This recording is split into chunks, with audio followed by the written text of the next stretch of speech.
Hello, it's me, and after preparing this, building this, assembling this rather, I think it's time we scramble it and solved it, actually. This is our 3 by 5 by 6, which is kind of unique in some of the cuboids that I've shown you. We've had the different species of cuboids, but I also defined something called the pillars. The pillars are those that have very long ends, like the 2 by 3 by 5 or something like that. This is kind of like that, but this is solved really similarly, if not exactly the same, as the 3 by 4 by 5. So we'll just kind of demonstrate that, but we'll go through some 180-degree movements here and just kind of turn. And like I said, I've been kind of working this out. The hardest ones to turn are these long axes. They turn pretty well in the non-shape-shifted state. There's still some sticky parts with the shape-shifted state. You know, this is pretty unique. This process here, by which you see the skewing, that it doesn't seem to be completely, box-shaped as you've seen with the other cubes. That process is called Olsing. As to why it's called that, not sure. Might have something to do with the creator of that process, Ole Jansen perhaps. But basically it's a way in which you can retain kind of a cuboid shape and to get these higher complexities of order here with this. So I'm just kind of demonstrating this kind of movement, and as you can see, after having worked with it, the movement is pretty smooth, pretty much on all axes here. Now that we think we've done a pretty good amount of separating out with that, maybe another one here, maybe I've been avoiding that long axis long enough. Turn this here, and it's a pretty big puzzle too. It's fairly large. It's definitely a two-handed turner. The shape-shifting is going to come from any odd to odd that rolls into each other, or even to odd that rolls into each other. Now again, this can be solved with 180-degree turns, but let's make it a little bit more of a challenge. So we'll do 90-degree turn over here, maybe one over here too. You can see the shape-shifting is actually pretty flawless in most axes. Turn this over here. Again, this puzzle is completely without lubrication. Hadn't really needed it. As part of our shape-shifting, we'll turn this over here also so that we can get some shape-shifting here too. And what I'm going to do is I'm going to continue the scramble. And again, it is a giant puzzle. It's a big one, so it takes a little bit of handling. And we'll come back. Abracadabra. Okay, this is the first ever scrambled 3 by 5 by 6 that's caught on YouTube. So you can see that it's it's a giant scrambled tower of a puzzle. So what's the approach to this? Well, the approach that I decided to take with this was pretty much patterned after everything that we've talked about in terms of cuboid strategy. In this case, being a brick, the strategy is use cuboid methods to return it to the cuboid form, and then finish it up with parity maneuvers that you've had plenty of practice with. But orientation is still challenging because your axis is so long on this side. It's a question of how am I supposed to orient this in order to put this in order to fix this. Plus, bear in mind too that in the shape-shifted form, I will say that it can be a little bit catchy on it, so you have to watch it carefully. I saw this a couple times. I've yet to have any pieces pop on me, so it's a pretty stable puzzle. But no doubt about it, it of course challenges the limits of what cuboids are supposed to be. So here's what my strategy would be. I need to have a top and a bottom layer, and I need to have the side layers where I can make 90 degrees. So I need to identify where can I make 180 degrees and where am I allowed to make 90 degrees. Because as long as I can make 90-degree turns, then I can do all of my algorithms that require such turns. Now if you notice that this axis over here, or this side here, is just a mixture of two different colors, blue and green, and this over here as well, which means that this is going to be my top and bottom layer because I can only do 180 degrees between these. Because with every side here, this is going to be 1, 2, 3, 4, 5, and then there's going to be 3 along the other side. So this is even, this is odd and odd. 1, 2, 3, 4, 5, 6, and that we're 6 down here. Which means that along this axis, no matter where I go, I'm not going to be able to make 90-degree turns after that. But along here, I'm moving 3 into a 5 layer so I can do 90-degree turns. So I can move this here, and then I can still make turns after I've done that. So this is going to be my top and this is going to be my bottom. So that's my first approach.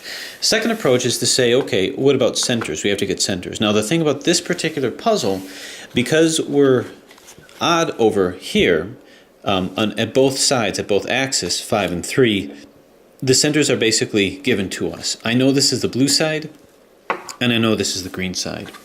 So once you get your perspective, which again could be challenging with these pillar type cuboids, then it becomes pretty straightforward. So here's how I'm going to do it. It's going to be centered like this. So what I'm going to do is I'm going to solve like a 3 by 2 over here. The whole thing I'm actually going to be solving like a 3 by 3 by, well, not 3 by 3 by 5, but a 3 by 3 by 6.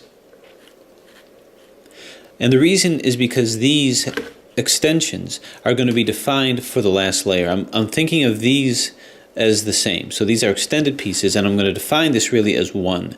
And it's going to be defined based on the terminal color here. So these two are going to be rolled into the white, green, and orange. This is the same strategy that I used with the 3 by 4 by 5 if you wanted to review that. But because of that, this is like 1, 2, 3, 1, 2, 3. It's like a 3 layer here and a 3 layer here and a 6 layer down here. So I'm going to solve this as such. So what I'm going to do is first off get my centers where I think they ought to be. So here's a white. What goes right next to the white? Well, I'm going to have to use the corners here to orient myself with that. So if this top is the blue, let's find where the blue and white is, which is right over here. So I know that just to the left of white, if oriented with the proper top here, is going to be orange. So I know that just to the left of white is going to be orange. So in other words, I'm doing these two layers first. I'm going to do the bottom layer here first. So this is going to be the white, and I need to get orange over here. I can see it over here, so I'm just going to turn this down into this layer, this orange down into this layer. So grab it here and double turn. And there we are. So orange, white. Now I know just opposite white is red. You could always, once again, reference these guys over here if you needed to. But I know it's going to be red, so let's find a red from the layer over here and move it down to here. So all that means is I'm just going to double turn it over here. And bang. So far so good. Red, and then just across from white is going to be yellow, which is already here. Now that I've done that, what I'm going to do, boy, this thing is a monster. What I'm going to do now is put in the corners. But again, what's going to be defined as the corners, which are actually the edges here. It would be corners if it was truly a 3 by 3 by 2, but I'm going to be placing these edges. I'm going to define these two as the same. So these two are going to act as one, which is going to be the yellow and red. So what goes down here, I need the white and red. Obviously that's not what this is. This is defined as the yellow and red. So I'm going to borrow those corners, quote corners, which are actually edges from this layer here. So I'm looking for a yellow and red to see if it's here. Oops, I'm sorry, a white and red. See, I confused myself. Here's a white and red. Does it fit? And the answer is no, this belongs up here. Because if I flip this down to here, it's going to be poking out at me. So I'm going to move on. What I'm looking for here now is a red and yellow. Red and yellow. Here's a red and yellow, and this is the correct one to come down here. Because when I flip it down here with the algorithm, this is going to come up to over here to where the red is facing me here. So that algorithm to bring this down to here, which will bring it down and flip it, is going to be... Now this layer is going to be among the toughest to move because you have to make sure everything is lined up, which could be a little difficult, but it's going to be 2R. And once it moves pretty freely. U, 2R, UI, 2R. Okay, so this is where it needs to be. So now we'll move on. Okay, how about yellow and orange? Well, not this one, because this is white and orange. So let's find a yellow and orange. It's right over here. And this can come down to here, because it's going to end up straight after I do that.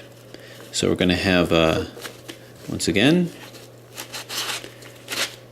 2R, U,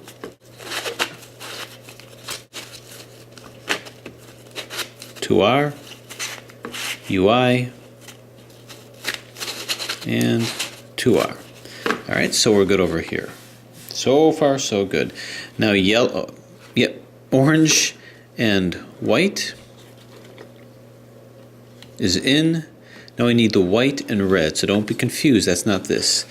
Well, here's a white and red right over here, just perched up here, ready to be where it's supposed to be.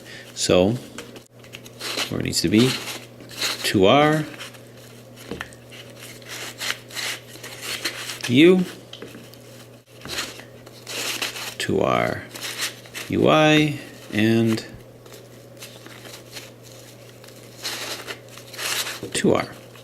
Okay, so believe it or not, this layer is in. So we're well on our way. Now we do the top layer over here. What we want to do, as you recall, when we're doing the next layer that's just above where we borrowed everything from, everything is in here. We just have to put first our corners in and then our centers in. This is what I mean by that, quote, sandwich formation, where we have two corners in and I said center, but well, they are sort of centers, I suppose, and an edge that's not. So you can see this is that sandwich that I'm talking about. This is the white area with an orange here. No sandwich here, these corners aren't in, these aren't in. So what I'm going to do is let's move this to where it's supposed to be. So the one that's in is going to go to the left side, so just turn it to the left over here. Then I'm going to do the corner swapping algorithm, which is going to take this red, put it here, and then all my corners are going to be in, so I'm going to have, quote, sandwiches everywhere. So we'll go ahead and do that. That algorithm is 2R, U, 2R, UI, 2R. Now because it's just these two, we then turn the whole puzzle over here in a counterclockwise rotation, then do a 2R, UI, 2R, U, 2R. Move this back, and as you can see, all of our corners are placed. We just have to put the centers. This center is placed. This center is placed. These two need to be swapped. So we just have one corner swapping algorithm. Because we don't have any centers in between here, we don't create parity in this particular situation. Otherwise, we would have. So that algorithm, an adjacent edge swap, is going to be 2R, U,